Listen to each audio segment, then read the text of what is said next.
Halal bihalal merupakan ciri khas budaya Nusantara. Dulu pencetusnya adalah Mbah Kiai Abdul Wahab Hasbullah. Orang kedua setelah Mbah Hashim Asy'ari. Ketika Bung Karno ingin mengadakan silaturahim, mengumpulkan tokoh-tokoh bangsa, maka kata Kiai Wahab, jangan pakai istilah silaturahim, kurang keren dan terlalu agamis, murni kalau silaturahim. Terus apa Kiai? Halal bihalal. Maka terminologi halal bihalal menjadi terminologi nasional yang di dalamnya ada dua semangat. Semangat agama silaturahim, walladzina yasiluna ma amarallahu bihi ayyusal wa yakhshawna rabbahum wa yakhafuna su'al hisab, itu perintah silaturahim. Yang kedua semangat budaya. Jadi halal bihalal merupakan gabungan antara Islam dan budaya. Itulah barangkali termasuk poin atau termasuk simbol Islam Nusantara dengan adanya halal bihalal ini. Alhamdulillah halal bihalal sudah menjadi tradisi budaya bangsa. Dari istana sampai RT ada istilah halal bihalal. Yang ini di Timur Tengah tidak kita dapati. Di Timur Tengah hanya ada silaturahim. Tapi yang namanya pertemuan seremonial seperti ini tidak akan kita jumpai di negara manapun di negara Timur Tengah. Karena mereka belum mempertemukan antara nilai agama dan budaya. Nah, saya sering menyampaikan dan tidak bosan-bosan, laisal Islam aqidatan wa syari'atan fahasb, wa innamal Islam dinul ilmi wa thaqafah, dinul adabi wal hadarah, dinut tamaddun wal insaniyah. Islam bukan hanya teologi, Islam bukan hanya syariat, tapi Islam lebih dari itu, agama ilmu pengetahuan, peradaban, budaya, kemanusiaan, kemajuan. Itu yang sebenarnya Islam yang dibawa oleh Rasulullah sallallahu alaihi wasallam. Maka ketika Nabi Muhammad menjadi contoh untuk kita semua, yang harus kita contoh adalah seperti yang ditegaskan oleh Al-Quran, menyanjung Nabi Muhammad bukan karena ilmunya, bukan karena politiknya, bukan karena hartanya, bukan karena banyaknya ibadah, tapi apa sanjungan Quran dalam Nabi Muhammad, wa innaka la'ala khuluqin azim. Sungguh engkau orang yang sangat berbudaya tinggi. Coba, gak disebut sungguh engkau orang rajin ibadah. Enggak tuh. Sungguh engkau orang yang imannya tebal. Enggak tuh. Sungguh engkau orang yang pinter, pandai. Enggak tuh. Tapi Nabi Muhammad mendapatkan pujian dari Al-Quran, dari Allah. Apanya? Budayanya yang tinggi. Oleh karena itu, Nabi Muhammad ketika membangun masyarakat Yathrib, kota Yathrib, kota yang dibangun oleh Syekh Yathrib bin Laud bin Amliq bin Sam bin Nuh bin Lamak bin Matusyalih. Wah, kalau terus sampai Adam ya panjang. Pokoknya cici Nabi Nuh lah yang bangun kota Yathrib, namanya Syekh Yathrib. Nabi membangun kota tersebut tidak berdasarkan agama, tidak berdasarkan suku, tapi berdasarkan satu visi misi dan berdasarkan ikatan budaya antara semua penduduk kota Yathrib. Ada muslim pendatang disebut muhajirin, Ada muslim pribumi disebut Ansor, ada non muslim 3 suku, Bani Quraidah, Bani Qainuqa, Bani Nadir, semuanya beragama Yahudi. Masih ada musyrikin sedikit, masih ada pagan sedikit. Oleh Nabi semuanya diikat dalam satu ikatan apa? Ikatan budaya, ikatan kesamaan visi misi. Kalau bahasa Arabnya ikatan tamadun, civilized. Maka negaranya dinamakan Madinah, bukan negara Islam, bukan negara Arab.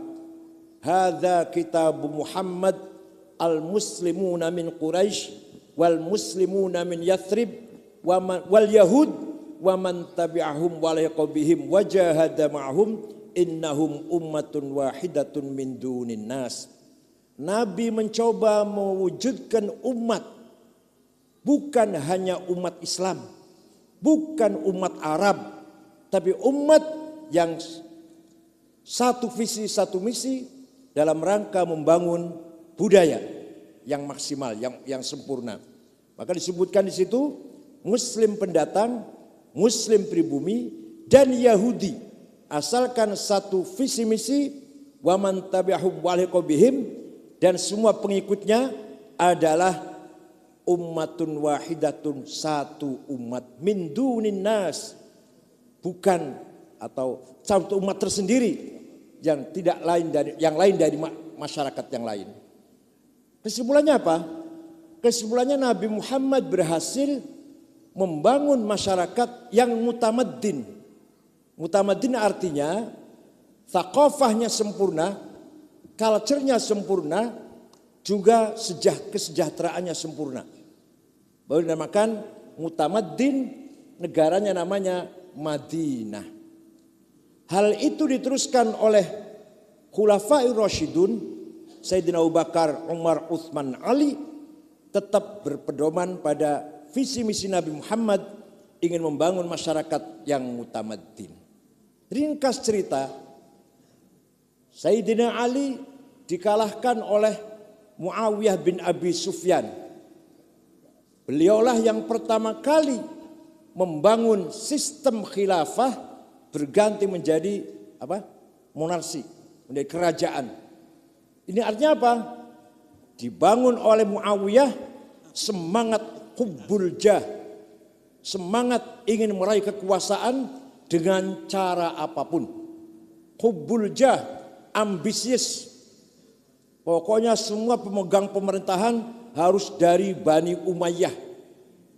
Maka sudah melenceng dari visi misi Nabi Muhammad dan para khulafaur rasyidun. Mulailah kerusakan sistem politik di dalam sejarah Islam, dimulai oleh Muawiyah bin Abi Sufyan, diperparah oleh Yazid bin Muawiyah ketika membantai Husain alaihissalam di Karbala dan mengejar-ngejar, semua ahli bait dikejar-kejar, semua berganti sistem politik yang tadinya mutamaddin menjadi monarki dinasti Bani Umayyah. Itu karena apa? Didorong oleh hubbul jah, ambisi kekuasaan. Yang bukan Bani Umayyah minggir, hanya Bani Umayyah yang harus menang, yang harus berkuasa. Ringkas cerita, ringkas saja ini. Beralih kepada tahun 132 Hijriah, kekuasaan beralih ke Bani Abbasiyah yang dibangun oleh Muhammad Abu As-Saffah ibn Ali bin Abdullah bin Ali bin Abdullah bin Abbas, cicit dari Sayyidina Abbas. Abbasiyah menjadi kerajaan dinasti yang kuat, besar, bukan berlandaskan fanatisme kesukuan, tapi berlandaskan materi. Waktu itu Islam betul-betul mendapatkan kemenangan di mana-mana, maka mendapatkan ghanimah yang sangat luar biasa, kekayaan yang banjir, sehingga terkenal Baghdad ibu kota menjadi apa? Negeri 1001 malam yang indah dan kaya raya. Maka pengaruh, jelas ada pengaruhnya ini. Dampaknya Abbasiyah adalah masyarakat Islam kebanyakan hubbul mal, mencintai harta, mencintai kekayaan, hedonis. Muncullah orang-orang kaya waktu itu. Walaupun yang miskin masih banyak. Bahkan beberapa pemberontakan sebenarnya karena itu. Al-Hallaj digantung atau dipenggal kepalanya, alasannya karena Hallaj nyimpang dari Islam. Padahal karena protes ketimpangan atau kesenjangan yang sangat luar biasa. Saleh bin Abdul Quddus juga dibunuh, dieksekusi dengan tuduhan zindik. Padahal Saleh bin Abdul Quddus protes karena ketimpangan yang sangat luar biasa. Abu Nawas, ini hebat kalau Abu Nawas ini. Sangat tajam mengkritik pemerintah Bani Abbasiyah dengan syair-syairnya, dengan lelucon-leluconnya dalam rangka mengkritik keadaan waktu itu. Al-Fulan Walailah, Kalila wa Dimnah, itu buku sastra yang ditulis oleh pujangga yang tujuannya mengkritik keadaan seperti itu. Nah, keadaan seperti itu masyarakat Islam berlomba-lomba mengumpulkan harta, berlomba-lomba mengumpulkan kekayaan, lahirlah orang-orang atau muncullah para ulama yang betul-betul ingin menyelamatkan masyarakat Islam yang terkenal dengan para zuhad, para ubad, para nusak yang nanti akan menjadi namanya sufi. Mengapa tasawuf itu lahir? Didorong dengan keadaan waktu itu yang sangat mewah, sangat berlebihan. Tuh Harun Rasyid itu pernah minta makan, minta dimasakkan lidahnya ikan. Lidahnya ikan, bukan ikannya, lidahnya ikan. Saking mewahnya itu. Dan setiap malam Jumat berfoya-foya. Ya, ada tari perutnya juga barangkali. Itulah keadaan seperti itu. Kalau kita baca sejarah ya luar biasa. Maka lahirlah kelompok-kelompok sufi yang berusaha meluruskan alur sirat atau manhajil hayah bagi masyarakat Islam supaya tidak hubbud dunia. Dunia dicari tapi tidak untuk kemewahan, tidak untuk berfoya-foya, tapi untuk bekal ta'abbud, bekal taqarrub ilallah. Itulah ajaran sufi yang sebenarnya. Bukan berarti kita anti harta, anti dunia, tapi dunia tujuan untuk ta'abbud dan taqarrub ilallah. Keadaan seperti itu, itulah awal mula rusaknya politik Islam. Lama kelamaan datanglah serangan dari Mongol, Jengkiskan, Hulakukan, ketika melihat masyarakat Islam, tokoh-tokoh Islamnya berfoya-foya, sudah tidak lagi ada semangat berjuang, dengan mudah Jengkiskan datang, Hulakukan datang, menghabisi umat Islam, Baghdad dihancurkan. Untung waktu di Suriah bisa bertahan oleh Khairuddin Barbarossa yang bisa mempertahankan serangan-serangan Mongol itu. Walhasil politik Islam hancur karena hubbul jah dan hubbul mal. Ambisi kekuasaan politik dan harta kekayaan. Yang dengan tujuan tidak untuk ta'abbud dan taqarrub. Abbasiyah hancur, alhamdulillah muncul Utsman bin Taghrul Bik yang membangun khilafah Utsmaniyah, masih bisa mempertahankan benteng-benteng Islam. Ini bukan berarti saya ngajak khilafah, bukan. Ini cerita sejarah. Khilafah Utsmaniyah pun dulu pernah menghasilkan kekuatan luar biasa. Tahun 1455 Bizantium, Romawi Timur dihilangkan, dikalahkan oleh Muhammad Al-Fatih Al-Utsmani, dinasti Utsmaniyah. Muhammad Al-Fatih baru berusia 22 tahun bisa mengalahkan Bizantium, dan Konstantinopel diganti namanya Istanbul, masjid Hagia Sophia, gereja Hagia Sophia diganti menjadi masjid sampai sekarang. Itu kekuatan Islam yang luar biasa. Terus lama kelamaan lengah dengan kemewahan, dengan futuhat, kemana-mana menang sampai pulau Cyprus, pulau Crete, sampai perbatasan Balkan, perbatasan Vienna. Itu sudah Islam semua, Balkan Islam semua. Lama-lama lengah, banjir kekayaan, banjir kemenangan, masuklah ke era kelemahan Khilafah Utsmaniyah, mudah saja dibubarkan oleh siapa? Mustafa Kamal Atatürk setelah wilayah-wilayah Utsmaniyah selain Turki dijajah oleh para penjajah. Mengapa saya cerita begini? Mengapa saya cerita begini? Ini bangsa kita ini, bagi kita yang sayang, cinta kepada tanah air, ayo kita pikirkan bersama-sama. Indonesia bukan hanya hari ini, Indonesia milik anak cucu kita juga. Kalau harta dihabiskan sekarang, apalah nanti nasib anak cucu kita. Semua orang ingin jadi apa harus duit. Orang mau sekolah duit, mau jadi PNS, ASN duit, mau menang bupati duit, mau menang gubernur duit. Apalagi mau menang apa tadi? Bukan presiden, iya, satu lagi. Apa satu lagi? Yang di Lampung itu loh.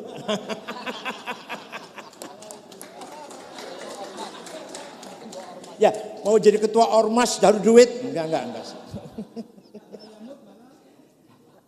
Ini awal mula kerusakan bangsa ini.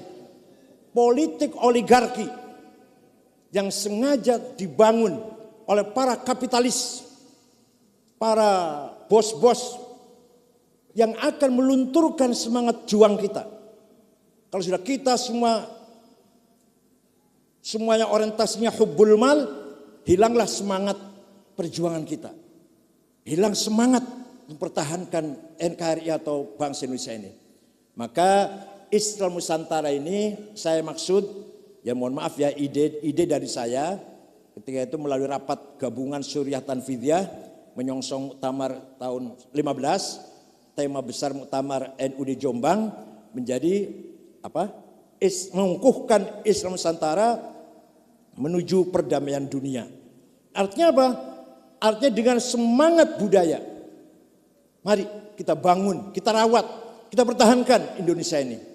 Kalau kata Pak Imam Pituduh, kita ini sudah era sekarang sudah era pop culture war. Bisa bahasa Inggris juga Pak Imam. Bahwa generasi sekarang sudah tidak lagi senang bangga dengan budaya kita. Bahkan beberapa anak-anak kita, nggak usah ngeritik orang lain lah. Anak-anak kita sudah risih, alergi mempertahankan budaya sendiri. Maunya ke barat-baratan. Maunya kalau tidak mengikuti barat kurang keren.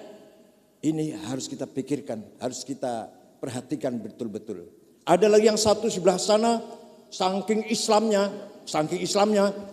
semua budaya lokal ditinggal, ganti budaya Arab.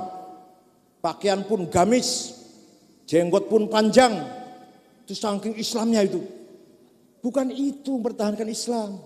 Bukan itu. Tapi seperti Imam Hasan Basri mengatakan, Islam itu dibangkitkan dengan ilmu pengetahuan. Bukan dengan politik, bukan dengan harta. Imam Hasan Basri yang lahir tahun 21 Hijriah, wafat tahun 110.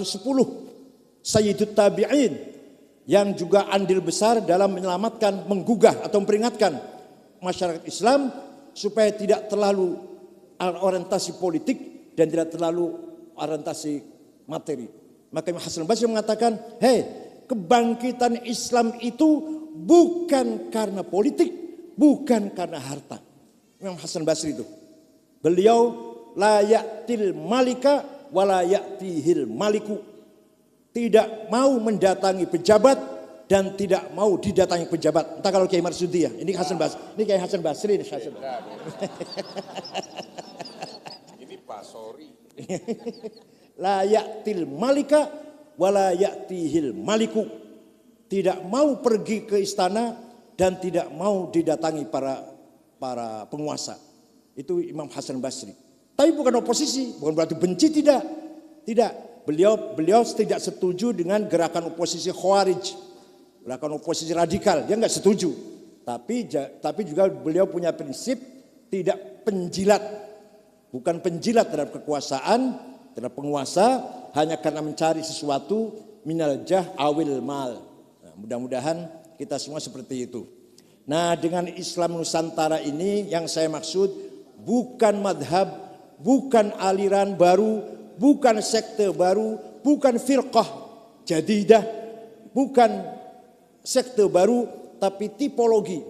Mari kita perkuat Islam kita, Islam yang benar ya, Islam tawassut dan budaya kita. Dengan Islam Nusantara kita berprinsip tawassut, tidak berlebihan dalam agama, tidak berlebihan dalam budaya. Mari kita gabungkan antara Islam dan budaya. Gus Dur itu orang yang beragama maksimal, berbudaya total. Itu Gus Dur contohnya lah. Begitu pula kiai-kiai. Contoh. Kiai-kiai membangun pesantren tidak terkenal namanya. Yang penting desanya. Itu coba kiai itu. Coba renungkan. Kiai Hasyim Asy'ari bangun pesantren namanya As-Salafiyah Asy-Syafi'iyah. Ayo siapa yang tahu namanya itu? Tapi yang terkenal Desa Tebuireng. Kiai Wahab tambak beras namanya Bahrul Ulum. Siapa yang tahu itu? Amin aja nggak tahu barangkali. Tapi yang terkenal tambak beras. Kiai Bisham Suri Denanyar Mambaul Ma'arif. Ayo siapa yang tahu namanya pesantren Denanyar? Tapi Denanyar terkenal. Loso, Lirboyo, Sidogiri, Saran, Tegarejo, Kempek, Buntet, Babakan, Cipasung. Nama nggak penting. Apa? Kajen. Nama nggak penting. Yang penting desanya. Ciganjur.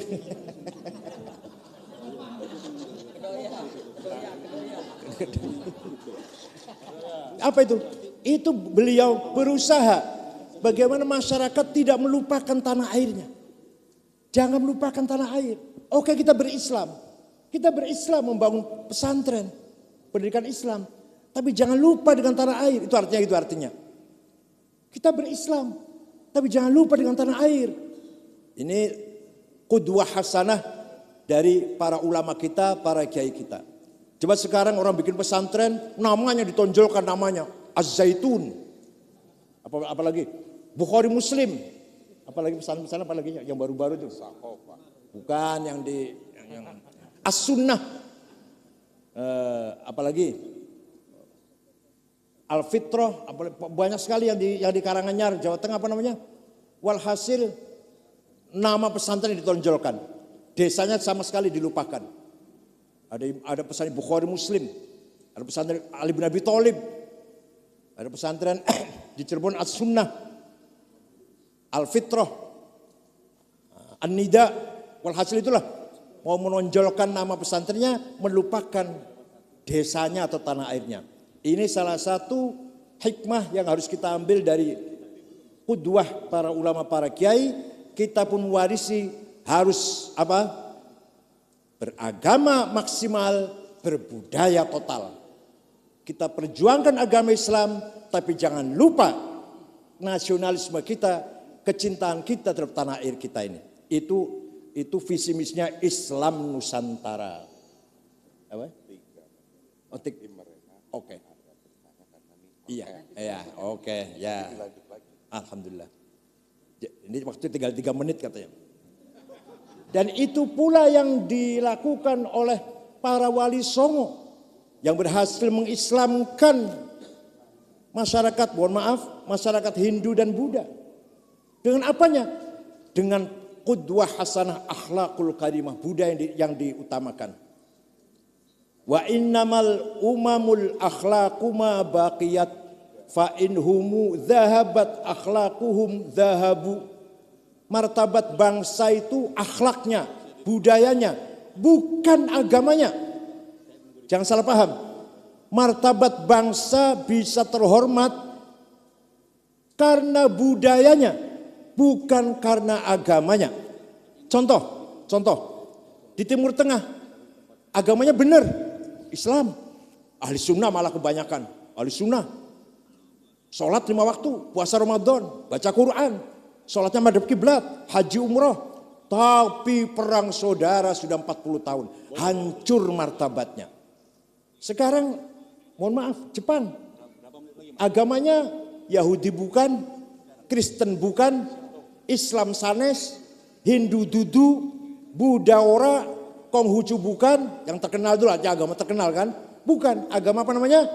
Shinto. Tapi bermartabat, terhormat, dunia menghormati Jepang. Kenapa? Budayanya, disiplin, hukum tegak, keadilan tegak, hak asasi manusia terjaga, tidak ada premanisme, tidak ada ugal-ugalan, begal atau perampok. Coba budayanya, bukan agamanya. Nah, mari syukur-syukur agamanya benar, budayanya mulia.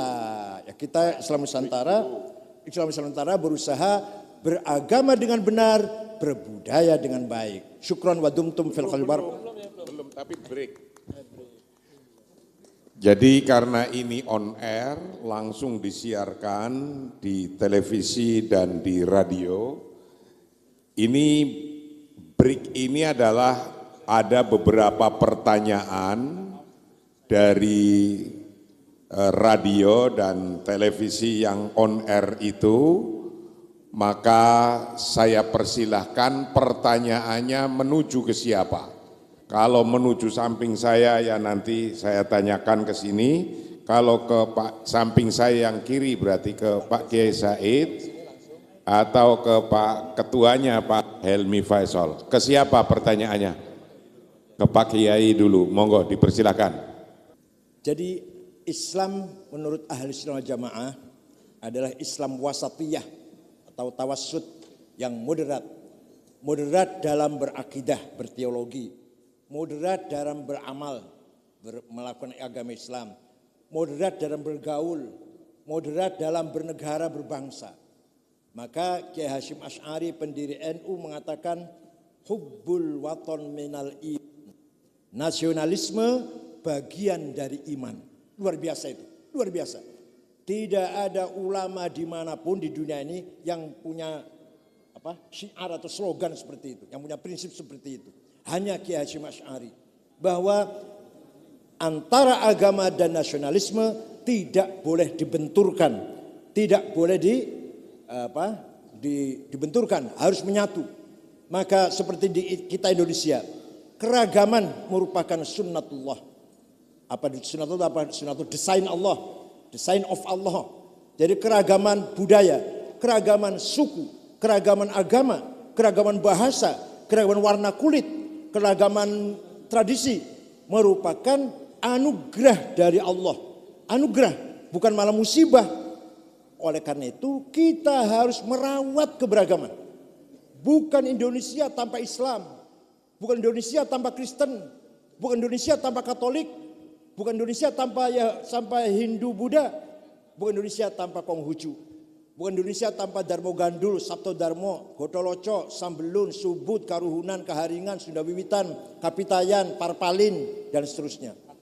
Bukan Indonesia tanpa suku Jawa, bukan Indonesia tanpa suku Sunda, bukan Indonesia tanpa suku Madura, tanpa Melayu, Batak, Ambon, Bugis, Papua, dan bukan Indonesia tanpa keturunan Cina, bukan Indonesia tanpa keturunan Arab, bukan Indonesia tanpa keturunan India. Itulah Indonesia yang harus kita pertahankan, kita rawat kebinekaan dan keragaman.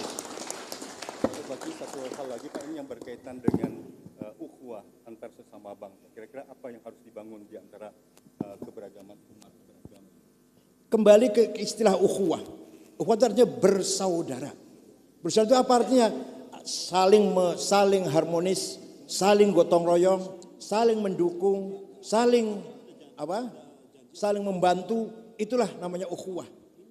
Jadi Ahlussunnah wal Jamaah punya prinsip, pertama memperkuat ukhuwah Islamnya. Sesama umat Islam harus bersaudara. Hilangkan permusuhan, hilangkan dengki dan sebagainya. Kedua, ukhuwah watoniyah. Mari kita bangun, kita perkuat ukhuwah watoniyah. Sesama sebangsa tanah air, ini kita saudara semuanya. Enggak ada musuh, enggak ada lawan, enggak ada. Kita semua satu prinsip bangsa Indonesia. Ini satu saudara. Ya, saya dengar tadi bincang-bincang saya dengan Kiai Haji Said Agil Sirot yang merupakan salah seorang dari penggagas Islam Nusantara Foundation. Dan di sini pun hadir mantan Menteri Kemendes yaitu Bapak Helmi Faisal dan juga dari Buatan cekap ya.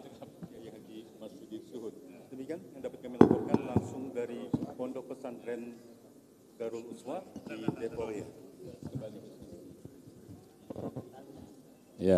Ya, ini banyak penggemar jenengan ini. Saya pernah mendengar Yai itu bacakan sholawat tarhim itu dahsyat. Setuju nggak kalau Pak Kiai Said membacakan sholawat tarhim? Oh, Yai. Kalau yang ada yang mau tanya mungkin. Iya silakan kalau benar mau tanya sebelum baca sholawat. Silakan. Ayo, silakan. Ini wartawan-wartawan yang mau tanya. Silakan.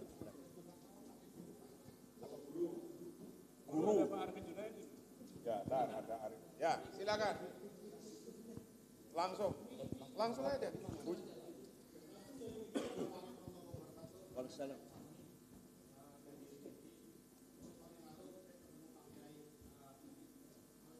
Alhamdulillah.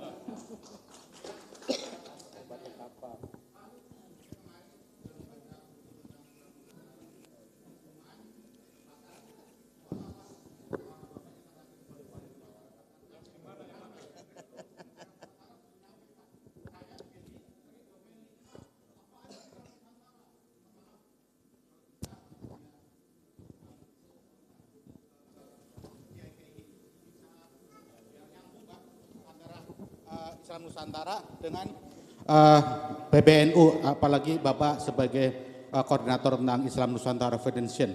Itu saja usulan dari saya. Saya kebetulan guru SD, guru olahraga. Mudah-mudahan Pak Sakit Akil, mudah-mudahan sehat sampai 100 tahun yang akan datang. Amin amin robbal alamin. Ya, kiai-kiai yang bertanya itu Pak, padahal mereka juga sudah Islam Nusantara. Sudah Islam Nusantara. Sudah tahlilan, ziarah kubur, haul. Beliau sudah berada pada Islam Nusantara. Hanya barangkali belum paham. Jadi beliau sudah Islam Nusantara. Sudah pakai sarung, pakai kopiah. Islam Nusantara. Apa? Ya, amalnya sudah Islam Nusantara. Hanya barangkali belum paham filosofinya lah kira-kira itu. Ya, makasih.